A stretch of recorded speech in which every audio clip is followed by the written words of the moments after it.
Hey, it's me, MLB. Here's chapter 72 of Chance Ball, and this one is titled Mr Totoru is a True King.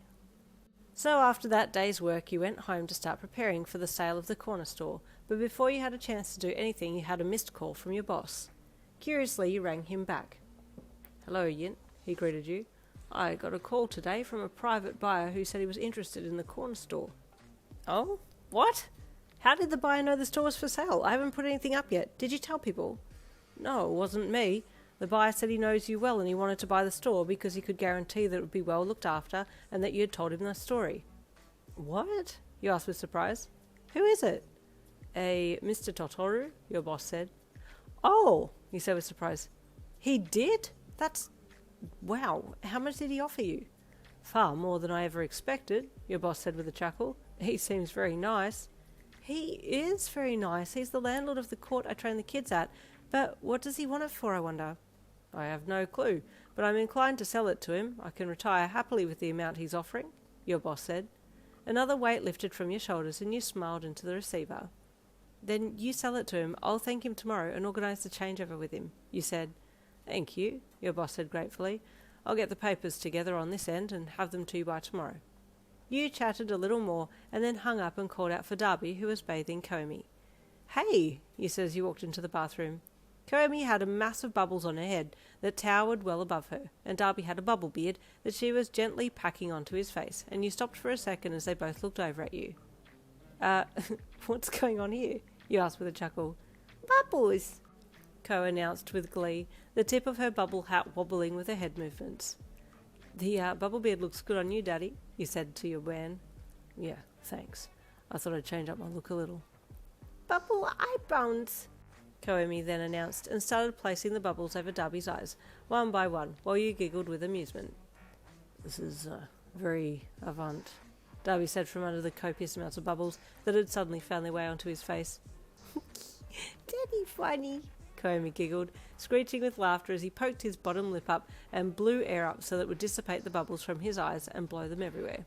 Little Kay found this very entertaining and giggled her head off, that carefree child's laughter bouncing off the tiled bathroom walls and echoing in your heart. You stood and enjoyed the moment they were having before interrupting to tell Dabi the good news about Mr Totoru buying the store. "Legend," Dabi said with a grin. "Always liked him. He's a good man." It was time to get Komi out of the bath, so you then helped Dabi pick her out and dry her up, and then you took her to her room to read stories and then go to bed. She had such a big day and was asleep before you could get out of the room. "Oh, she's growing so fast," you said to Dabi, telling him the story of how she'd gotten a little jealous over you and Mr Totoru praising Emmy and not her, and how she'd really knuckled down to prove that she too could be Phosis. "She's got pride, like her old man," Dabi said with a proud grin. "She's a Todoroki after all, and we don't back down for nothing." Evidently," you mused. "She also bitch-slapped the twins to get them into line," you added. "She what?" Dabi laughed. "Yeah, that's my girl." "She's a tough little nugget," you said with a smile, as you draped your arms over his neck. "Now, let's go and chill, because I'm exhausted." The next day, you went to Mr Totoru's place extra early to talk to him about the sale of the store. You wanted to know why he'd bought it, as he was too old and obviously not able-bodied enough to run the place. "Mr Totoru," you called as you entered the place. "Are you here?" "Good morning, Yin," he called from the garden, and you stopped to see what he was doing. I got a call from my boss yesterday," you said to him, as his broad-brimmed hat popped up over the cucumber hedge and he smiled. "Yes, I'd like to purchase the shop." "That's really nice of you, but I have so many questions," you said with a small chuckle. "Are you buying it for yourself?" "My son has fallen on hard times," he admitted, "and he's a good man, but he just needs to work somewhere that's less busy." "I see," you said. "Yes, so I figured a corner store would do well, and if it means that I can also help your boss out by paying his retirement, then that's an extra incentive for me. After all, if you hadn't started working here, then you'd still be at the store, correct?" Yeah, I guess so," he replied. "Then I owe him for taking you away," he said. "You don't need to feel responsible," you said to him. "It's not on you to pay him back for that reason."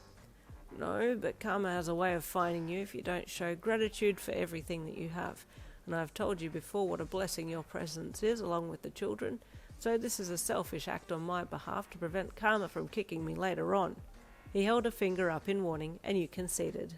I'll admit it's an odd way to think about it, but if it helps you sleep at night, then okay. You chuckled with a smile and a small headshake. Allow me just this one indulgence, he said with a small bow once he'd stood up behind the hedge. Okay, he replied again. The shop was pretty much in order, but you had to file the paperwork and make sure that you had the handover ready for Mr Totoru, while your old boss found all the papers on his end and organised a solicitor to write up the contracts of sale. While this was all going on, you were still teaching the kids volleyball, and on top of that, you were secretly arranging for all of your different sessions to come with you to watch Dabi play with his team at the annual tournament rounds, which you thought the kids would enjoy, especially Yoshi. Everything was set for 2 weeks' time. A lot happened in that time frame. Mr Totoru bought the shop for a good price, and they settled very quickly. Then you organised for a minibus to take you and the kids to the games. All of the parents were aware of this trip, but it was a surprise for the kids, and you were excited to announce it to them on the morning. Bright and early, you and Komi were at Mr Totoru's place as usual, and were practicing happily while you waited for the twins, Mio and Emi, to arrive. They all turned up around the same time, and the parents happily left them with a wink at you and a big "have fun" to their kids before they left. Okay, everyone, you called, clapping your hands to get the excited kids' attention. We're not playing volleyball today. Goro, put the ball back, please. I'm talking to you. Kyo, we're not playing today. Why? Goro's voice squeaked. Because, you started, ready to launch into your reveal, we're going to... But I want to play, wailed Kyo suddenly. Hey, whoa, listen now. Emi wants to play too. Emi's voice quivered with emotion. We're going to watch the Blue Flames play, you said quickly. The kids all burst into tears, and for a moment you were very confused. They were supposed to be super excited. This wasn't matching what you'd envisaged every night before you fell asleep in bed for the past month. Why are you crying? You asked them, looking from one tear-stained face to the next. Emi wants to play volleyball, she wailed again, with the boys bringing in the backing vocals for good measure. But we're going to watch the Blue Flames volleyball team play, you said again, like you were hoping they would suddenly be excited the next time around. Daddy? Koemi suddenly announced, putting the two and two together. Yes, we're going to go see Daddy play volleyball today, you said excitedly to her.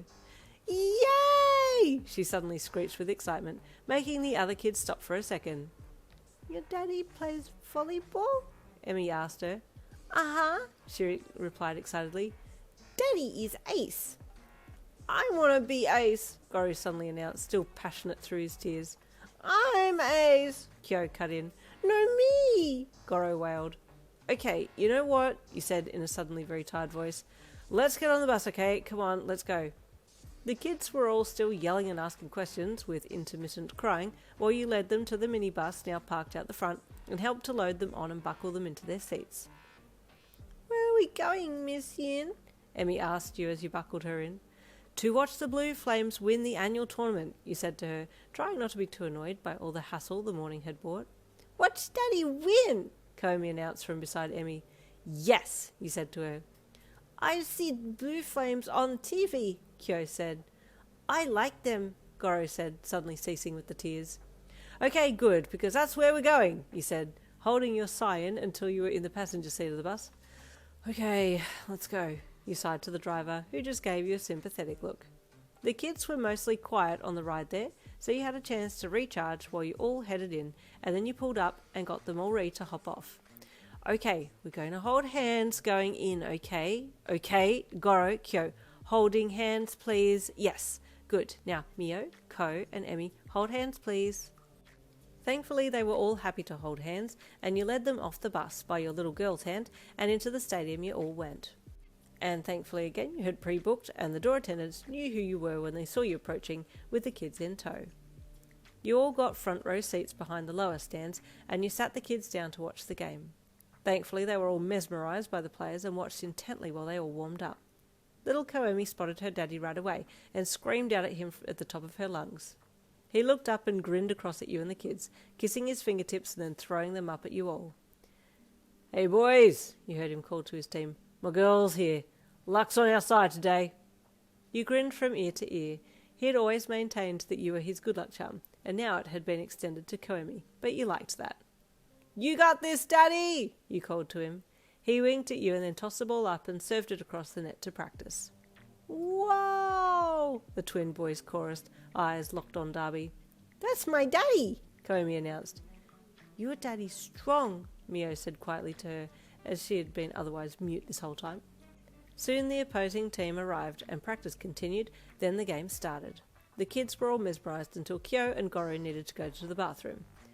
"Okay, come on, we're all going for a little walk," you announced to the kids, getting them to hold hands again as you led them out and down the hall to the disabled toilets for the boys to use.